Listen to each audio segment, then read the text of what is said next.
नमस्कार दोस्तों, good morning. आप सभी साथियों को बहुत बहुत स्वागत है श्योर सक्सेस सेंटर के यूट्यूब चैनल पर। दोस्तों, मैं आप लोगों के बीच पंचायत राज के 60 एमसीक्यू प्रश्नों को आज मैं लेकर आया हूं। क्योंकि दोस्तों इस टॉपिक से 1 से 2 सवाल जरूर हर शिफ्ट में देखने को मिल रहा है। हर शिफ्ट में 1 से 2 सवाल आ रहा है दोस्तों। तो आप सब लोग आज के सेशन को अंत तक जरूर देखेगा। और उन सभी विद्यार्थियों के लिए आज के सेशन तो रामबन साबित होगा दोस्तों, जिनका ग्रुप डी अभी बाकी है। तो जिनका ग्रुप डी अभी बाकी है, आप सब लोग आज का सेशन को राट लो दोस्तों। और आज का सेशन दोस्तों आप लोग अंत तक जरूर देखिएगा, क्योंकि ये पंचायत राज का ये टॉपिक जो है अभी फिलहाल अभी ग्रुप डी परीक्षा के लिए इतनी जी इम्पोर्टेंट हो गया है कि जो हर शीट में 1 से 2 जो क्वेश्चन आपको देखने को मिल रहा है। और ये इसलिए आप लोग आज के टॉपिक को अंत तक जरूर देखिएगा। आज के सेशन को 2 नंबर आपका पक्का हो जाएगा दोस्तों। और इसको अगर पीडीएफ अगर प्राप्त करना है तो पीडीएफ के लिए मैंने आप लोगों के बीच जो है एक टेलीग्राम है श्योर सक्सेस सेंटर के YouTube sure success centre Ghatshila के नाम से एक टेलीग्राम को बनाए हैं। उस टेलीग्राम में जाके आप इसके पीडीएफ को प्राप्त कर सकते हैं। तो चलिए दोस्तों आज का पहले सवाल की ओर चलते हैं। हाँ दोस्तों, उससे पहले थोड़ा सा आप लोगों को मैं बताना चाहूँगा कि अगर चैनल को सब्सक्राइब नहीं किया है तो चैनल को भी सब्सक्राइब जरूर करिएगा। और चलिए दोस्तों आज के पहले सवाल की ओर चलते हैं। तो आज का दोस्तों पहले सवाल आपका स्क्रीन पर ये रहा। पंचायती राज का संस्थाओं के निर्वाचन हेतु कौन उत्तरदायी है? तो राज्य निर्वाचन आयोग। इसका सही उत्तर क्या होगा? राज्य निर्वाचन आयोग। दूसरा प्रश्न दोस्तों, पंचायती राज संस्थाओं के संगठन के 2 स्तर होने का सुझाव किसने दिया था? तो ये किसने दिया था? अशोक मेहता समिति ने ये दिया था। तो आज दोस्तों हम लोग जल्दी में हम लोग डिस्कस करेंगे, क्योंकि ये आज मैं आप लोगों के बीच 60 प्रश्नों को मैं लेकर आया हूँ। तो आइए दोस्तों आज का ये तीसरा प्रश्न जो है, पंचायती राज संस्थाओं के अधिकतम आय का स्रोत है ये सरकारी इसका अनुदान। इसका अधिकतम आय का स्रोत क्या है? सरकारी अनुदान। पंचायती राज्यों के चुनाव का भार किस संस्थाओं को सौंपा गया है? तो किस संस्थाओं को सौंपा गया है? तो राज्य निर्वाचन आयोग को दोस्तों सौंपा गया है। पांचवा प्रश्न दोस्तों आज का आपका स्क्रीन पर। पांचवा प्रश्न जो है, प्रथम पंचायती राज व्यवस्था का उद्घाटन पंडित जवाहरलाल नेहरू द्वारा 2 अक्टूबर 1959 को कहाँ किया गया था? तो कहाँ किया गया था दोस्तों? नागौर जिला में किया गया था। तो नागौर जिला कहाँ है दोस्तों? राजस्थान में है। तो राजस्थान में नागौर जिला कहाँ है? राजस्थान में। तो प्रथम पंचायती राज व्यवस्था का उद्घाटन पंडित जवाहरलाल नेहरू द्वारा 2 अक्टूबर 1959 को ये नागौर जिला राजस्थान में किया गया था। तो इसी तरह से दोस्तों अगला सवाल को चलते हैं। अगला सवाल आपका ये 6वां प्रश्न, बलवंत राय मेहता समिति के प्रतिवेदन के अनुसार महत्वपूर्ण संस्था कौन सी है? तो बलवंत राय मेहता समिति के अनुसार दोस्तों महत्वपूर्ण संस्था कौन सी है? तो ये महत्वपूर्ण संस्था तो पंचायत समिति दोस्तों बलवंत राय समिति के प्रतिवेदन के अनुसार महत्वपूर्ण संस्था है। इसी तरह से 7वां प्रश्न दोस्तों, पंचायती राज का प्रणाली किस पर आधारित है? तो पंचायती राज प्रणाली जो है ये सत्ता के विकेंद्रीकरण पर ये आधारित है। इसी तरह से दोस्तों आज का ये 8वां प्रश्न आपका स्क्रीन पर, पंचायती राज प्रणाली में ग्राम पंचायत का गठन किस स्तर पर होता है?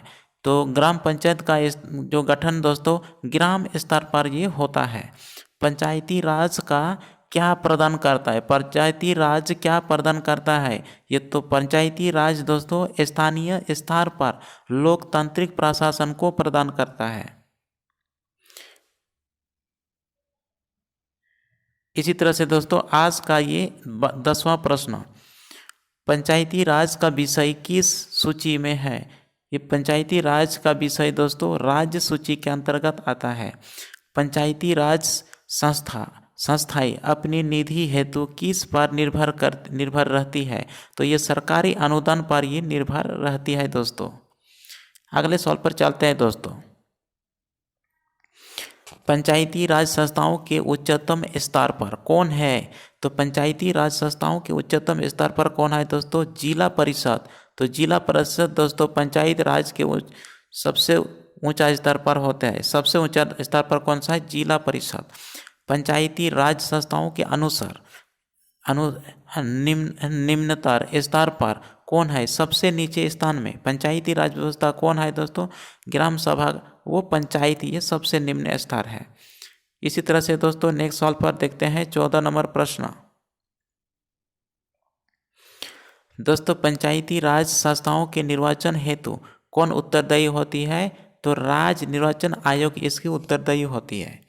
पंचायती समिति के गठन किस स्तर पर होता है? तो पंचायती समिति के गठन दोस्तों ये प्रखंड स्तर पर ये होता है।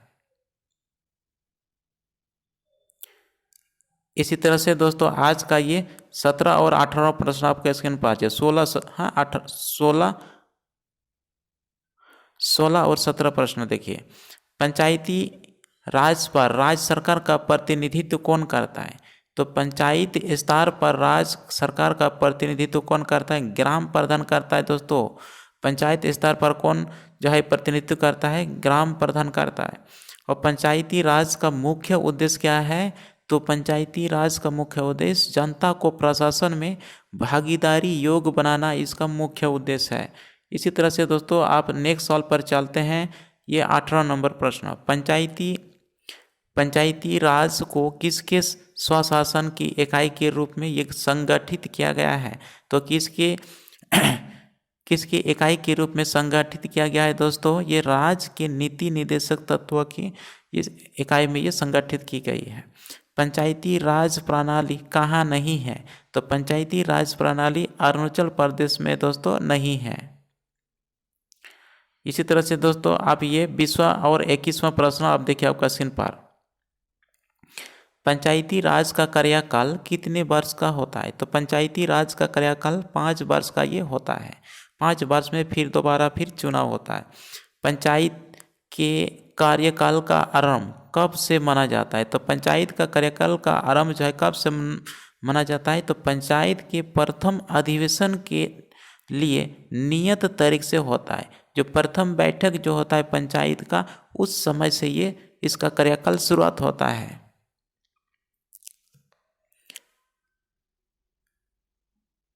इसी तरह से दोस्तों ये 22 और 23वां प्रश्न देखिए। पंचायत के चुनाव कराने हेतु निम्न किसके द्वारा लिया जाता है? तो ये किसके द्वारा लिया जाता है दोस्तों? राज्य सरकार द्वारा ये लिया जाता है। पंचायत चुनाव लड़ने के लिए न्यूनतम आयु क्या रखी गई है दोस्तों? और ये सवाल दोस्तों ग्रुप डी में बार बार पूछ रहा है। देखिए 21 वर्ष इसको रखा गया है दोस्तों, 21 वर्ष, लेकिन वोट देने का मतदान देने का दोस्तों कितना क्या है? 18 वर्ष। 18 वर्ष से जो ऊपर के आयु के लोग जो है मतदान कर सकता है, लेकिन चुनाव लड़ सकता है कितने? 21 वर्ष होना चाहिए चुनाव लड़ने के लिए। अगला सवाल दोस्तों, पंचायती राज दिवस कब मनाया जाता है? तो पंचायती राज दिवस 24 अप्रैल को मनाया जाता है। 73वां संविधान संशोधन अधिनियम 1992 कब से लागू किया गया है दोस्तों? ये कब से लागू किया गया है दोस्तों? 24 अप्रैल 1993 से ये लागू किया गया है। तो और लेकिन 73वां संविधान संशोधन अधिनियम कब हुआ दोस्तों? 1992।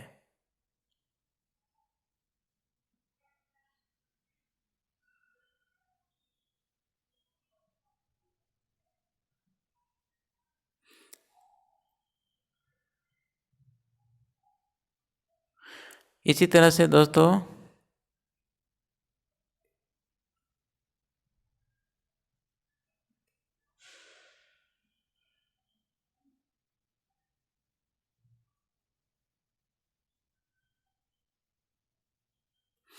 इसी तरह से दोस्तों आप देखिएगा भारत में पंचायती राज अधिनियम कब लागू किया गया है?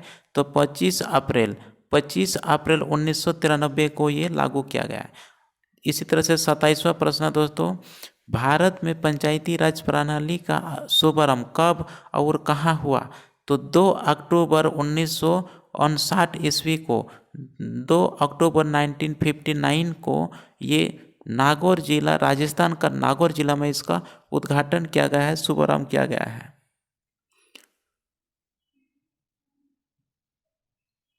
इसी तरह से दोस्तों आप ये सवाल है, पंचायती राज के विघटन के बाद कितने समय से पूर्व पुनर्निर्वाचन का आवश्यक है। एक बार अगर विघटन हो जाता है पंचायत राज का दोस्तों, तो वो कितने वर्ष के बाद फिर तुरंत वो, ये कितने साल या कितने दिन के बाद वो दोबारा से फिर इलेक्शन होना आवश्यक है। तो विघटन की तारीख से दोस्तों 6 माह से पहले, 6 माह के भीतर भीतर ये दोबारा फिर इलेक्शन हो सकता है, बाय इलेक्शन।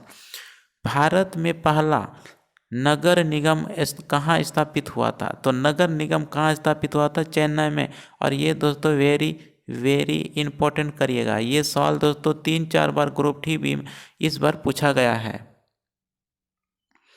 नेक्स्ट सवाल दोस्तों आपका 30 नंबर प्रश्न, भारत में सबसे पहले राजस्थान में पंचायती राज की स्थापना किस वर्ष की गई थी। तो किस वर्ष की गई थी दोस्तों, 1959 ईस्वी को। 2 अक्टूबर 1959 ईस्वी को भारत में सबसे पहले राजस्थान के नागौर जिले में सबसे पहले इसका स्थापना किया गया है। तो इसी तरह से 31वां प्रश्न दोस्तों, भारत में सही मायने में स्थानीय स्वशासन का जनक किसको माना जाता है। दोस्तों किसको माना जाता है, लॉर्ड रिपन को दोस्तों माना जाता है। लॉर्ड रिपन को दोस्तों स्थानीय शासन का क्या जनक माना जाता है। नेक्स्ट सवाल पर दोस्तों,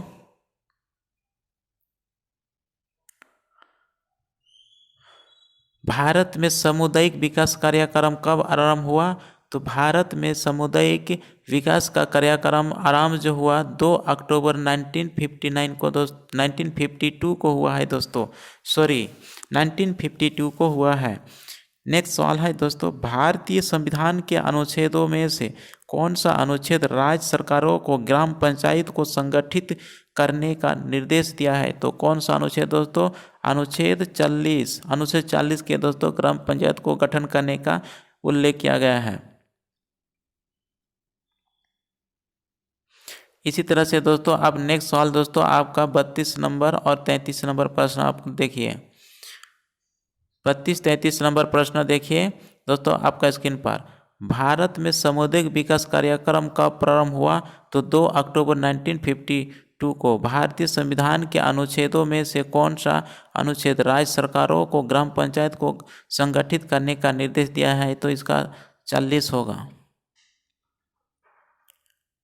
इसी तरह से दोस्तों 34 नंबर प्रश्न आपका स्क्रीन पर, भारतीय संविधान के किस भाग में पंचायती राज से संबंधित प्रावधान है। तो कौन सा भाग में दोस्तों, भाग 9 में दोस्तों, भाग 9 में पंचायती राज से संबंधित ये है संविधान में प्रावधान है। नेक्स्ट सवाल दोस्तों 35 नंबर व 73वां संविधान संशोधन किससे संबंधित है। तो 73वां संविधान संशोधन किससे संबंधित है दोस्तों, पंचायती राज प्रणाली से ये संबंधित है। 73वें संविधान संशोधन और 74वां संविधान संशोधन के तहत के समय भारत के प्रधानमंत्री उस समय कौन थे। तो पी नरसिंह राव ये प्रधानमंत्री थे। कौन थे, पी नरसिंह राव उस समय प्रधानमंत्री थे। नेक्स्ट सवाल दोस्तों,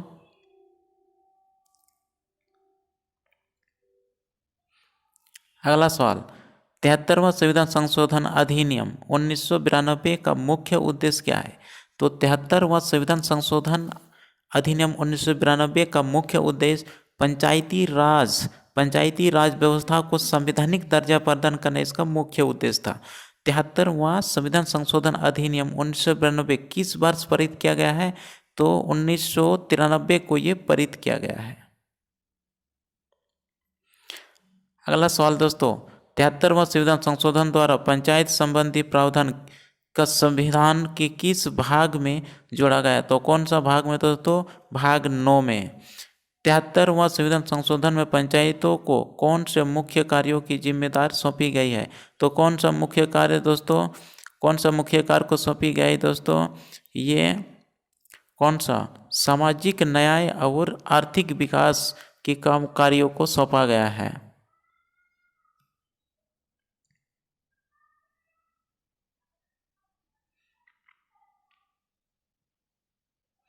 इसी तरह से दोस्तों 73वां संविधान संशोधन में 73वां संविधान संशोधन पंचायत राज व्यवस्था के लिए किस प्रकार के चुनाव का प्रावधान किया गया है? तो किस प्रकार का चुनाव का प्रावधान किया गया है? तो प्रत्यक्ष चुनाव, ये गुप्त मतदान, प्रत्यक्ष चुनाव और गुप्त मतदान के द्वारा दोस्तों। यानी कि प्रत्यक्ष चुनाव का मतलब डायरेक्ट ये जनता के द्वारा ही वोटिंग होता है, और गुप्त इसलिए दोस्तों क्योंकि वो किसी को वो दिखाता नहीं अपना वोट किसको दे रहे हैं। 43वां प्रश्न, 75वें संविधान संविधान में कौन सी 75वें संशोधन में कौन सी अनुच्छेद जोड़ी गई है? तो कौन सी अनुच्छेद जोड़ी गई दोस्तों? 75 नहीं होगा दोस्तों, यहाँ पर 74 होगा। क्या होगा? ये 74 होगा। 74वां संविधान संशोधन में कौन सी अनुसूची जोड़ी गई दोस्तों? 11वीं अनुसूची को जोड़ी गई है।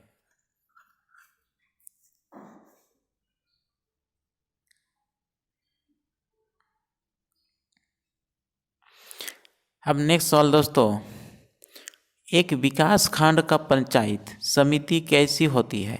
तो एक विकास खंड का पंचायत समिति कैसी होती है दोस्तों?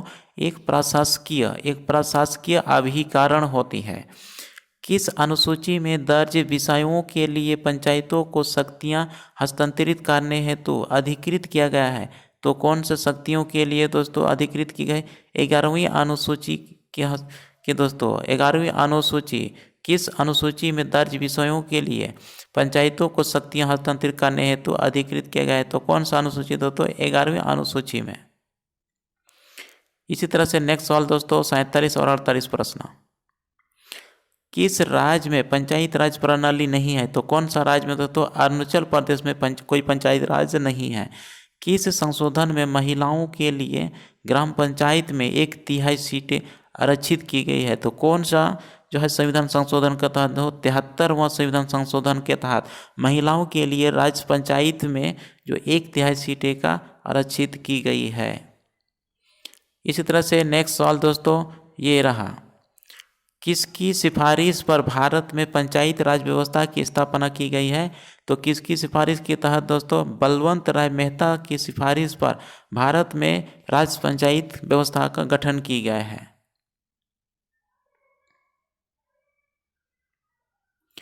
तो इसी तरह से दोस्तों आप लोगों के बीच आज मैंने दोस्तों आप लोगों के बीच दोस्तों आज 46 प्रश्नों को लेकर आया था, और ये प्रश्न दोस्तों आपकी ग्रुप डी परीक्षा के लिए रामबाण साबित होगी। तो आप सब लोग दोस्तों आज के सेशन को अगर अच्छा लगा तो लाइक शेयर कमेंट करके ज़रूर बताएगा दोस्तों।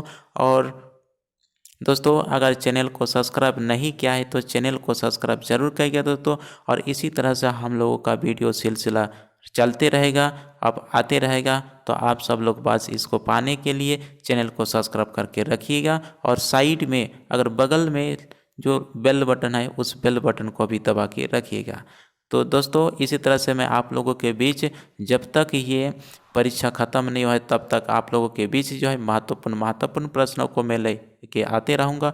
आप सब लोग लाइक करिए, शेयर करिए, कमेंट करिएगा जरूर दोस्तों, और सब्सक्राइब करिएगा जरूर। Thank you very much.